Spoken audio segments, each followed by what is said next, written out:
it? Will it be fielded wide? It's in the gap. Well, I didn't think that had the legs, but that's half the ones they needed. We knew we could do it. Like, we literally knew we could chase that. Only 4 runs away, needed of 8 deliveries. They're almost there. They're almost in championship week. Oh, definitely the ECC T10 beating Ireland in the final, 100%. That was, I keep rewatching that on YouTube. It's fantastic. Very difficult position. It's going, and game, set, match. Team España. They've got it, they've done it, Vinny, they've done it. When they had to come good, when they had to go back to the basics, when they had to perform the way they performed at the beginning of the championship, they did it. Spain have done it. Now you're probably sat there thinking, why am I hearing cricketing terms with commentary about Spain? And normally you'd be right to think this. However, in the shadows of the world of cricket, the Mediterranean country have slowly been taking the European cricket scene by storm. My name's Charlie Hunt, and you're listening to the rise of Spanish cricket. Now he takes it on again, and is going to get it again. 666, the Devils' number, and it's getting pretty hot in the kitchen for Doyle Calle. He moves to 36, and he goes after it. He absolutely nails it. What a shot that is. Seis más. What you've just heard is commentary from a worldwide broadcast from a cricket match involving Spain. And yes, you did hear that right, worldwide. Cricket has actually been growing in Spain for quite a long time, with successes coming in all different forms. Most importantly, however, in the last year, Spain have built a women's side with a mix of youth and experience, competed in their first tournaments, got their first win, and went on to receive their first ICC World Ranking. Captain of the side, Elspeth Fowler, wouldn't have imagined that in her wildest dreams that she would go on to become an international cricket captain. Elspeth was down at the European Cricket Championships in Khartoum and Malaga, and amongst the party atmosphere, she was able to look back on how it all started. So it happened kind of by accident, in I have played cricket in the UK and I loved it. Moved to Spain thinking that was going to be the end of my cricketing career, and then someone told me that La Manga had a cricket team. So I tried to get in touch with it, never heard back. That was when I first moved. Then in 2019, just after the World Cup final, I was like, oh, I really miss cricket. I'll try again with La Manga. And I emailed, got a reply back from the captain at the time, and yeah, started playing for the men. Then through that, I met John Howden, and he spoke about the projects that they had going on with women's cricket, particularly up in Barcelona, building the girls' teams up there. And I got involved with a bit of that, went up a couple of times, helped with the training, see the standard. And yeah, since they'd been playing cricket up in Barcelona for several years, it was moving forward, and we thought it was about time to start a women's team. We played our first tournament in Dreux in France, and in November we played in Desert Springs in Spain, had a bit more success, and yeah, now we have a ranking. So you have a ranking, and obviously that's a lot, down to the games you played and being successful in the first early couple of tournaments. What's been the sort of highlight over the last year? I think there are a couple of key moments for me. I think the first one was just actually gelling together as a team so well in France. So while we didn't have the success we'd have liked, it was a brilliant experience. Everyone got involved, everyone was able to do something, and I think everyone in the team came away thinking that it had been a successful week, which really with cricket is all you want. We're here to have fun. It's a hobby, it's to be enjoyed. Yes, we want to win, but especially at this early stage, we want to be having fun.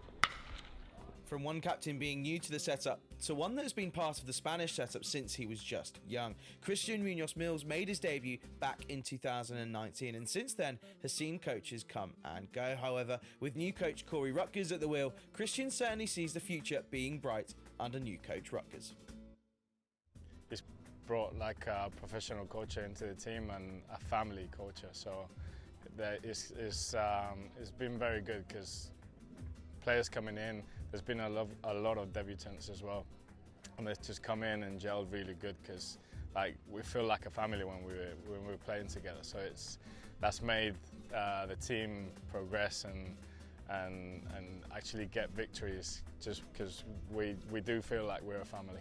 It's very rare to see family members come and go, but a new member of the Spanish cricket family is Daniel Doyle Calle, and well, if you don't know what he can do, Just take a listen.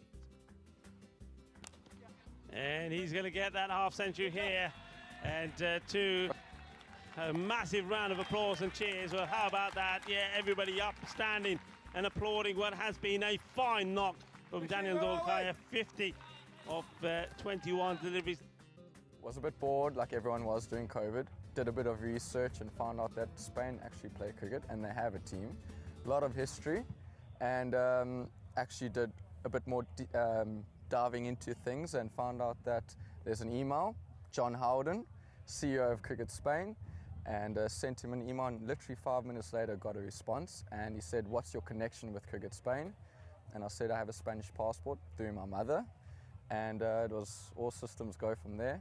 Went on to play in a friendly in November 2021 against Austria with an academy side of Spain, and did all right, and yeah, got along with everyone there. Rest is history. Rest is history, yeah. And how's it been the last year being involved in the setup? Ups and downs.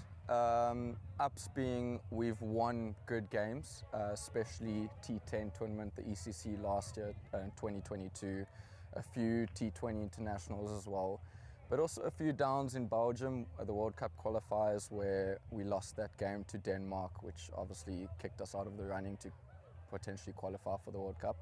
But I think still a new side, new faces, new coach and strength and conditioning coach. So I think the intentions and what they're doing for the nation, Cricket Nation, is right up there. New coach Rutgers lives and breathes cricket, juggling his coaching job alongside a commentary position for the European Cricket Network. However, he thinks that the only way is up for Cricket España, and I was able to sit down with Rutgers during one of his very windy games off at the European Cricket Championships. Yeah, no, I spoke to Chris earlier, and he said one of the big things that you brought in is this sort of family culture. How crucial and vital do you think that is to the success you've had? Oh, massively. But basically, it's everything, because the cricket's an individual sport but played in a team dynamic. And when I first came in, it was just a bunch of individuals playing a bit of cricket from time to time. So we've really tried to make a bit of a mantra of a family environment. And for example, just a quick example off the top of my head, the other night we had a barbecue because 10 players are here.